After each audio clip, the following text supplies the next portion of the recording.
आज ही Doubtnut app download करें। Doubtnut पर होगा अब आपके सभी मैथ्स, केमिस्ट्री, फिजिक्स और बायोलॉजी डाउट्स का सफाया। बस अपने क्वेश्चन की फोटो खींचो, उसे क्रॉप करो और तुरंत वीडियो सोल्यूशन पाओ। Download now.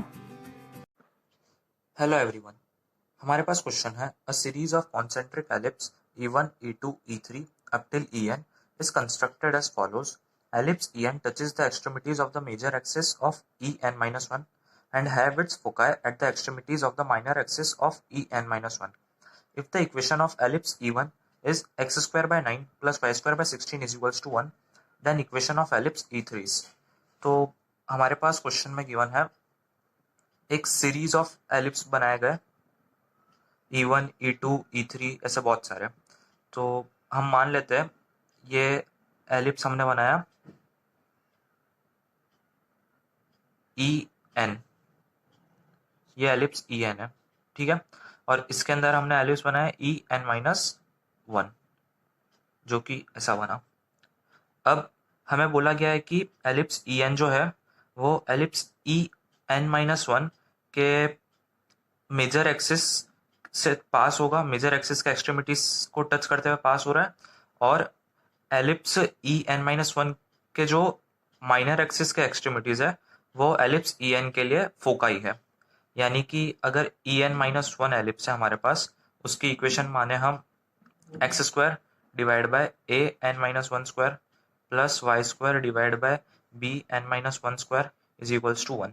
ये एलिप्स En-1 की इक्वेशन है, और En की इक्वेशन माने हम x square by an square plus y square by bn square is equals to 1।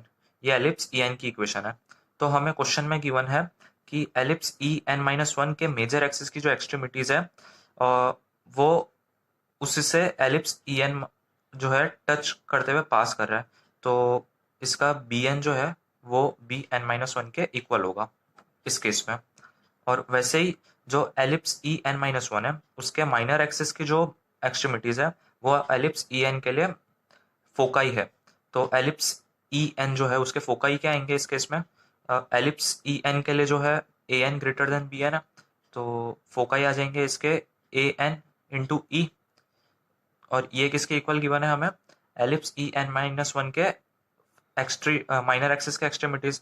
तो इसके माइनर एक्सिस के एक्सट्रीमिटीज क्या आएगा? वो आएगा an-1, क्योंकि एलिप्स En-1 के लिए Bn-1 ग्रेटर देन an-1 है। तो ये हमारे पास दो कंडीशंस आ गई, ठीक है। अब एलिप्स En के लिए एसेंट्रिसिटी क्या आएगी? उसके लिए आ जाएगा Bn square is equals to an square into 1 minus En square, ऐसा आ जाएगा, क्योंकि इस केस में An ग्रेटर देन Bn है। वैसे ही एलिप्स En-1 के लिए एसेंट्रिसिटी के लिए क्या फॉर्मूला बनेगा?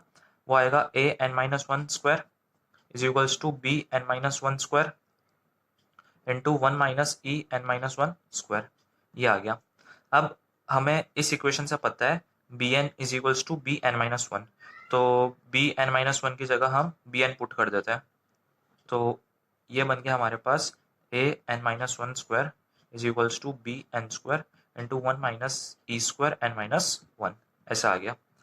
और इस कंडीशन से हम an-1 को an इंटू ई लिख सकते हैं, तो यहाँ पे आ जाएगा an e का square is equals to Bn square into 1 minus e square n-1, ऐसा आ गया।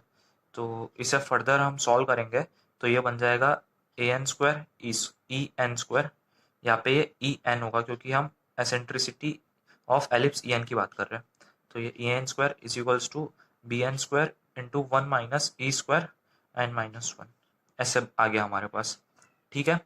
अब अगर हम इसको देखें a n square into e n square, तो ये क्या होगा हमारे पास? ये बन जाएगा, बी एन को हम डिवाइड में ले जाते हैं तो ये आ जाएगा a n square by b n square into e n square is equals to 1 minus e square n-1, ये आ गया, ठीक है। अब एलिप्स ई एन जो है उसके लिए हमें पता है ई एन स्क्वायर क्या आएगा? वो आएगा 1 minus b n square by a n square, ठीक है। तो यहाँ से हमारे पास आ जाएगा b n square by a n square is equals to 1 minus e n square. तो a n square by b n square कितना आ जाएगा? वो आ जाएगा हमारे पास 1 upon 1 minus e n square, तो उसे हम इधर मल्टीप्लाई में ले जाएंगे, तो ये कंडीशन बन गई e n square is equals to 1 minus e n square into 1 minus e square n minus 1। तो ये हमारे पास एसेंट्रिसिटी के बीच में एक कंडीशन आ गई है। ठीक है, अब हम एक इसमें काम करते हैं, दोनों साइड 1 ऐड कर देते हैं। तो यहाँ पे भी हमने 1 ऐड कर दिया और यहाँ पे भी 1 ऐड कर दिया। अब ई एन स्क्वायर को हम राइट हैंड साइड ले जाते हैं, तो ये बन जाएगा हमारे पास 1 is equals to 1 minus e n square into 1 minus e square n minus 1 plus 1 minus e n square. ये आ गया। अब इन दोनों में से 1 minus e n square common ले लेते हैं हम, तो यहाँ पे आ जाएगा हमारे पास 1 is equals to 1 minus e n square into 1 plus 1 minus e square n minus 1, ऐसा आ गया।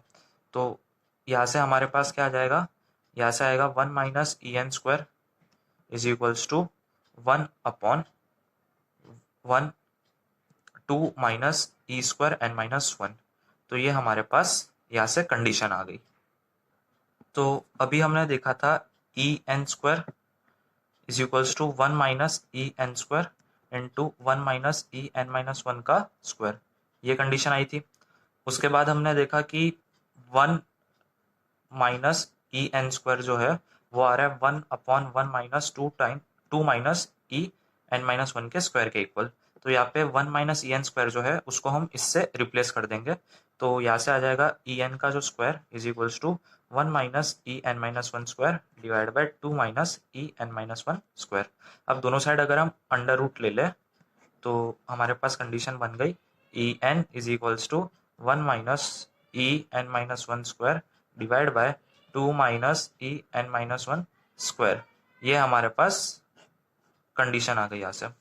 अब हमें एलिप्स E1 जो है क्वेश्चन में, उसकी इक्वेशन क्या दे रखी है, वो है x square by 9 plus y square by 16 is equals to 1। ठीक है, तो इससे अगर हम देखें तो एलिप्स 2 के लिए हमारे पास क्या क्या आएगा, तो हमने अभी ई एन माइनस 1 और ई एन के लिए कंपेयर करा था, तो वहाँ से हम देखें तो E2 के लिए हमारे पास आएगा A2 E2 is equals to A1, यह आ जाएगा, और B2 is equals to B1, ये आएगा। तो सबसे पहले हम E2 की वैल्यू अगर निकालें तो यहाँ पे हम n की वैल्यू 2 पुट कर देते हैं, तो ये आ जाएगा E2 is equals to under root of 1 minus 1 E1 आ जाएगा यहाँ पे square upon 2 minus E1 square. अब E1 की वैल्यू क्या है, तो E1 अगर हम निकालें तो E1 है हमारे पास under root of 1 minus a square by b square A1 square by B1 square, क्योंकि यहाँ पे B1 जो है वो A1 से बड़ा है, तो ये आ जाएगा हमारे पास अंडर रूट ऑफ 1 माइनस 9/16। तो इसे सॉल्व करने पे आ गया है रूट 7/4। अब यहाँ पे रूट 7/4 अगर हम रखें तो E2 आ रहा है हमारे पास 1 माइनस 7/4 डिवाइड बाय 2 माइनस 7/4। तो इसे अगर हम सॉल्व करेंगे तो E2 आ जाएगा हमारे पास, E2 कितना आ रहा है, E2 हो जाएगा 1 माइनस रूट 7/4 है, तो ये 16 होगा नीचे, क्योंकि 4 का स्क्वायर 16 आएगा। तो 16 माइनस 7 यानी 9/16 और 32 माइनस 7 यानी 25/16। तो यहाँ से हमारे पास वैल्यू कितनी आ गई E2 की, वो आ गई 3/5। यह हमारे पास E2 की वैल्यू आ गई। ठीक है, तो B2 कितना आ गया, B2 तो आ गया हमारे पास 4 के इक्वल, क्योंकि B2 हमारे पास B1 के इक्वल था और B1 की वैल्यू 4 है, तो B2 4 हो गया। और A2 E2 हमारे पास कितना है, A1 के इक्वल, और A1 3 है और E2 3/5 है, ये निकाला हमने। तो A2 into 3/5 is equals to A1, A1 कितना है 3, तो यहाँ से A2 आ गया हमारे पास 5, ये आ गया। अब हम अगर एलिप्स 3 के लिए बात करें तो A3 किसके इक्वल आएगा, A3 इस केस में आ जाएगा A2 के इक्वल, क्योंकि डायग्राम अगर हम देखें तो ये हमारे पास बनेगा एलिप्स E1, फिर ये बन जाएगा एलिप्स E2 और ये बन जाएगा हमारे पास एलिप्स E3। ठीक है, तो जो केस हमारे पास En-1 और En के लिए हो रहा था वो En+1 वाले के लिए भी होगा। तो A3 इक्वल टू A2 आ जाएगा इस केस में, और B3 E3 आ जाएगा B2 के इक्वल। ठीक है, तो अब हम पहले E3 निकाल लेते हैं। तो E3 किसके इक्वल आएगा, वो आएगा under root of 1 minus E2 square divide by 2 minus E2 square. ऐसा आ गया। तो यहाँ से E3 की वैल्यू कितनी आ रही है, वो आ रही है 1 माइनस 9/25 अपॉन 2 माइनस 9/25। तो यहाँ से सॉल्व करने पर हमारे पास E3 की क्या वैल्यू आएगी, E3 आ जाएगा हमारे पास 4/√41। ये हमारे पास E3 आ गया।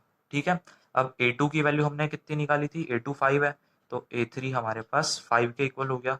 और B3 इंटू 4/√41, क्योंकि E3 4/√41 है, और B2 कितना है हमारे पास, B2 4 है, तो ये दोनों कैंसिल हो गए, यानी B3 हमारे पास आ गया √41।